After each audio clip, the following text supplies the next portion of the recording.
Asher, baby. YouTube, what up? G-Man here. Part 2 of my segment. Going to discuss another tier 1 deck. Obviously, as you can see, I picked black for this one. I don't know why I didn't pick black for Black Wings, and I picked black for another deck, but whatever. My next tier 1 deck, the second tier 1 deck I'm going to be discussing is Gadgets and Machina Gadgets, or Machina. Is it Machina? I think it's Machina. Yeah, the Machina Gadget builds in particular.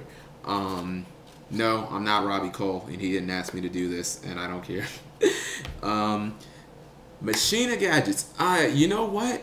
This is a strange deck because I saw them being played in Japan, or I saw the Machina cards, and I wasn't exactly sure how it was gonna pan out, and it has panned out really, really well. I will say this: I never thought I would see a day, I guess post Duelist Genesis, that Gadgets would not need to main deck or max out Royal Oppression to actually be like a competitive deck, and I never thought they'd be tier 1. It's just the tricks that these Machina cards give them make them so much better. Here was the problem with Gadgets and why I was never really a fan. In past formats, you could summon like, you know, Green Gadget, and I don't play Gadget, so I forget. Green gets what, the red one? Yeah, green gets the red one, and you'd search out the damn red one, you know, and you'd obviously play your 1-for-1 fissure or removal or whatever. But here's the problem: if somebody had like a floater like Stratos, you know, you couldn't really waste removal on him, and you know, let's say okay, you did whatever, then they summon a card, they kill your Gadget.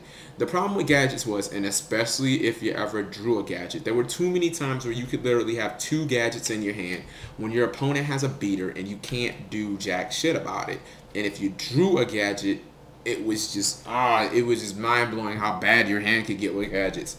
And the difference now is with the Machina cards, not only do they have a much better I guess floater, better than all the Gadgets, because you have the one that the 1800 guy, I think he's the soldier or whatever the hell he is. He's the 1800 one that can search out like 5 different other cards. I mean, you're probably only going to play Fortress and Force, but he can search out, you know, 2 different other cards. And he has, you know, he's a much bigger beater, so he can tie with Stratos, he can tie with Shura, he can tie with Zombie Master, those 1800 guys. And then on top of that, you can get rid of these dead-ass Gadgets, these Gadgets that sit in your hand and won't really do anything. You can get rid of these dead guys, and you can drop those to play the Machina Fortress. And Machina Fortress is a mother freaking beast, because especially against a deck like that, basically all you have to do is kind of make sure it doesn't get bottomless, and you're fine. Because if they kill it via battle, then you get to kill one of their cards. So essentially you get to kill the card that killed it for battle, or that killed it via battle. Or you could just like kill another card. I think it can even kill spell or traps, which is just like, that's amazing. And then number 2 is it can't be targeted by a monster effect. So it's like you can't use Arcanite to kill it. You can't use Dark Arm or anything like that. You can't. There are a lot of just simple targeting cards like that. So it's like when you think about how many outs your opponent can really have to it, they kind of go out the window. A lot of people, you know, when they answer big problems, you think Goyo or Colossal, and then if you can't use a Synchro to kill it for battle, then you start thinking of your Ace cards, your Dark Arms and stuff like that, your Dark Arms and Arcanites and, you know, Field Clears. It answers both of those problems. That's why it's so good. Another reason that Machina Gadgets are getting so good is because people are really just looking deep, and that's where the tech cards come in. That's where the hot cards. I don't have the second one. One is limiter removal. When you have that the fortress on the field, I mean, you could easily attack, limiter, 5Gs, good game, please. I mean, stop it. Gadgets are getting nutty right now. And then on top of that, solidarity. Oh my goodness, why did it take so long for this card to become so amazing? Solidarity, I believe it reads continuous spell. As long as all the monsters in your graveyard are 1 type, you gain 800 attack for all that type of monster or something like that. Basically, it doesn't really matter because all you're going to play in the deck is machines. which means you can now summon a damn yellow gadget, get green gadget, and your yellow gadget is 2000 attack. And I don't know if you have played gadgets before, but the only shining light when playing against them is knowing that they're weak as shit. I mean, when you start throwing down 2,000 plus gadgets and 2,900 cyber dragons and shit like that, that's when it can be like, holy crap.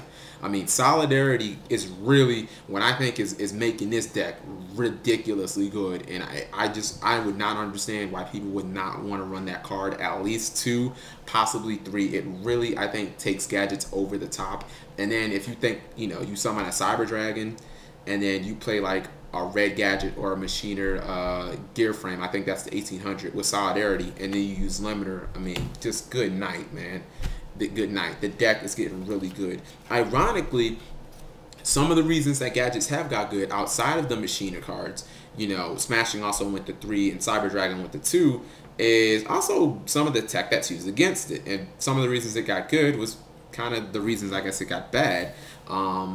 Key tech cards to use against gadgets, Cyber Dragon. Obviously, everything in the deck, unless you're playing against the anti-meta ones, which I don't think are as good as the Machina versions, are going to be machines. Which means if you draw a Cyber Dragon, you can pretty much just summon Cyber Dragon and make you can make the Fortress Dragon on them. And if they have Machina Fortress on the field, you know, it's a really nice way to get rid of it, or just a way to get rid of like 2 of their monsters, have a big bonus, or have a big like +2, and then you have like a 3,000 beater on the field that they have to deal with and waste your move on, and all types of stuff like that. And it was, you used it all from a special summon, so you still have your normal summon too. It can just, it's probably gonna make them lose. That's what I'm getting at. It's that big of a deal. And then also another card, Pulling the Rug. Pulling the Rug was always hot against gadgets because it could really slow them down and it makes them waste their normal. They don't get the search. It basically stops the way that they want to win. But now that they've added 3 copies of Gear Frame, which works the same exact way Gadgets does, it's like this card already did a lot against, you know, conventional gadget decks. Now it does even more because it's 3 more cards you can hit. So I guess it's just like blind irony that one of the reasons gadgets people are falling in love with them is because Cyber Dragon's at 2. Yet it's one of the best cards to answer them, and Pulling the Rug always hurt gadgets, and now it hurts them even more. I know that's just, life is weird like that. But Machina Gadgets are a very good deck. Don't let the fact that people will side in Cyber Dragon against you and it will hurt you scare you away from them, man. Because between Solidarity and Limiter in the Machina cards, gadgets are playing a way that they've never been able to play. Gadgets can now, you can summon gadgets and you can really bully the field, you know.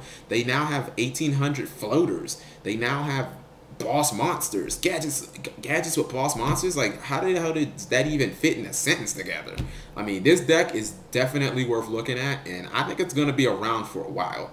You know, scrap the old gadgets, new gadgets, Machinas, man, they're in. So peace, YouTube. Stay frosty. Watch part 3.